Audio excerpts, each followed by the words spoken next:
What is going on, you guys? Welcome to a new video by Rider Infusion, here to hopefully infuse you guys with some good content yet another day.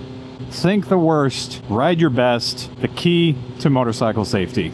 As we're going to be riding, we're going to be talking about worst case scenarios, worst case situations, outcomes, and why watching for those things will make you a better rider. This guy totally was not in the right, but I noticed him peeking out of those bushes, and well, the worst outcome that I expected there was for him to do exactly that. So I eased off my throttle and let him out in front of me. So where you position, whoa, traffic slowing down. Get out of dodge. People might go into my lane, so I'm keeping a bigger gap between me and them. If anything, I have the shoulder to also jump onto in case people don't see me. Oh, and here's a motorcyclist. What's up, brother?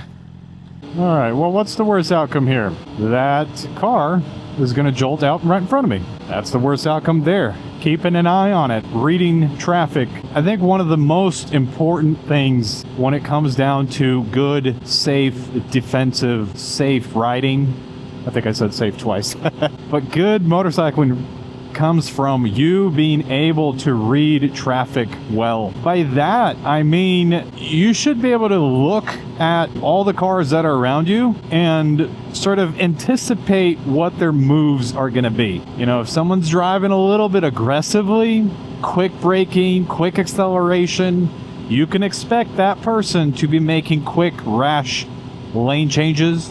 Maybe into your lane, maybe right into you. You know, that would be considered a high-risk vehicle, something you got to watch for, you know, maybe create more distance from. I have my index finger hovering over my front brake, ready to go at my front brake in case something does happen, like that truck standing there that was ready to pull out. A really good habit to get into is to have your... some gravel on the road right there, is to have your finger resting or laying on the brake lever for the front brakes. Back when I used to ride dirt bikes every day, many years, growing up as a kid, doing enduro riding, mountain trail riding, logging roads, etc., I always rode with my index finger resting on the front brake because it's just a good habit, I think, to have. Because once you get used to it, it doesn't feel... it feels normal, feels good, but you're just ready at any given moment. You can just go on your brakes. And being on the road, especially, I think it's even more important than it is off-road. Try it out if you don't already do it. So really what it makes you do when you do expect the worst outcome out of, you know, every situation is it forces you to be more cautious over, you know, your following distance, over what lane you're in, how fast you're going. It forces you to think of worst case scenarios, and you're thinking, man, okay, that could happen there, so I should probably slow down.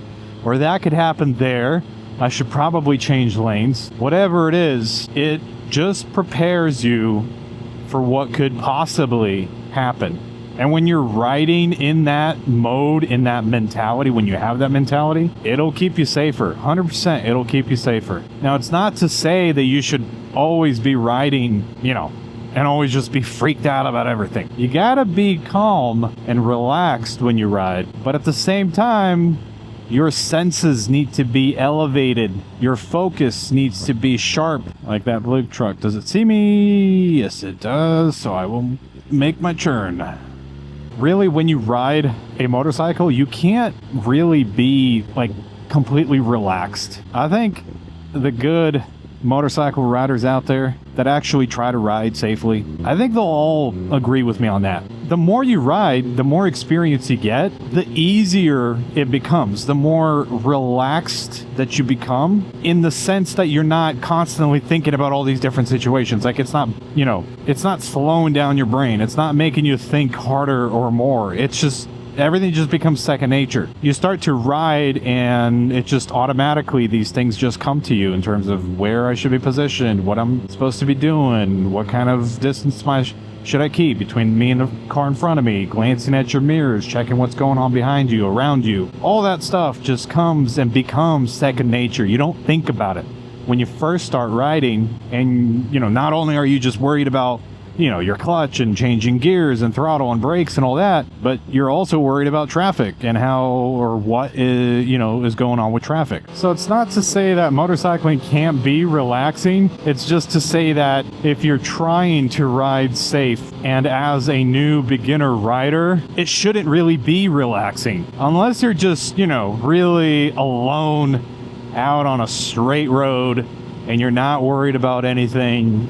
Sure, relax a bit, but also start thinking about what could be, on the next turn, or maybe there's a deer that might jump out in front of you, or maybe there's gravel there or here or whatever it is. You got to always anticipate that. And that's how I've been riding forever. I've been on a motorcycle, just FYI for all of you guys that are watching. I've been on a motorcycle on the streets for about 12 years now. And that's not me riding every other weekend or every weekend. That's me riding the bike almost every single day. And before that, before those 12 years, I spent about 6 or 7 years riding a dirt bike. I grew up on large property and that bordered thousands of acres of land, and I had the luxury of riding a dirt bike every single day. I was homeschooled. I could do it. Really, that's the most ideal way of getting started on a motorcycle is to have dirt biking experience, because the stuff that you learn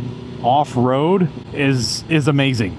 The stuff that you learn from there carries over to the street 100%. A lot of it just has to do with control, slow speed maneuvering, especially if you get into like technical dirt bike riding, like enduro stuff. Yeah, you learn a lot. Really good clutch control, really good brake control, really good throttle control. All that stuff will play a factor in how you ride your motorcycle on the streets after you've been dirt biking. All right, more space here to the left, so that's where I'm stopping. Also, guys, for those of you that are new to motorcycling, whenever you're in a road construction zone, always just be a little more careful. Slow it down, maybe make less lane changes, because a lot of times you're going to have exactly this with what's on the road right now, and that's the left lane there has been paved, and there's, well, in this case, it's not that big of a step down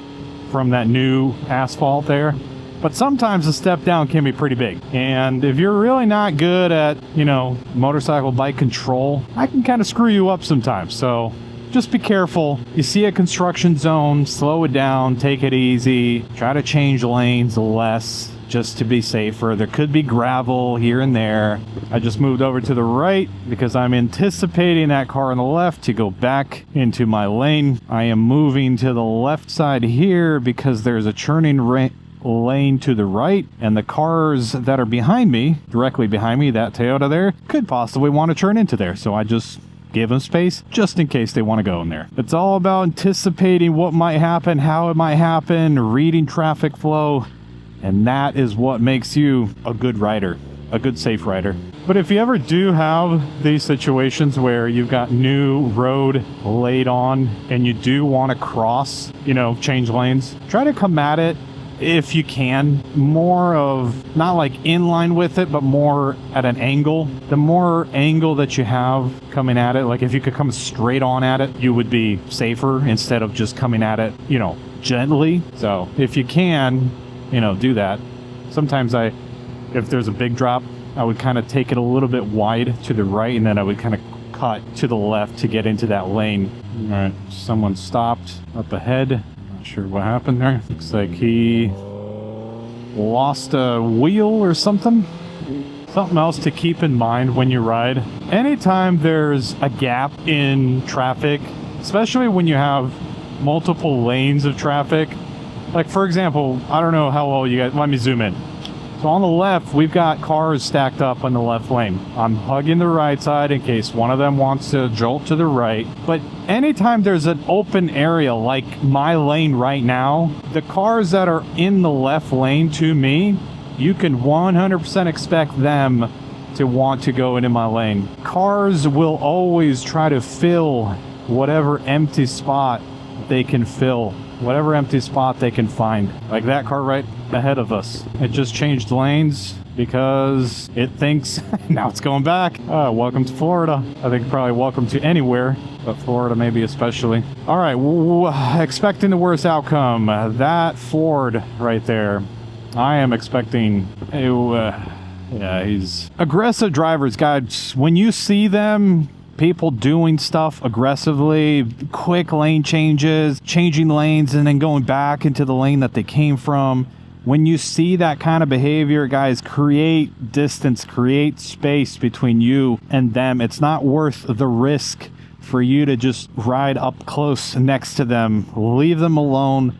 Let them do whatever the heck they want to do. You know, if you have a chance at just getting away from them, whether that just be accelerating sometimes or safely, you know, do it, I think, just to create more space between you and drivers like that Ford Explorer. I think that's an Explorer, yeah. And that also falls under the whole thing of, you know, what I was talking about earlier, and that is, you know, reading traffic, reading what, you know, people are doing on the road, how people are driving, helps you keep you safe. All right, you guys, I'm going to end the video here.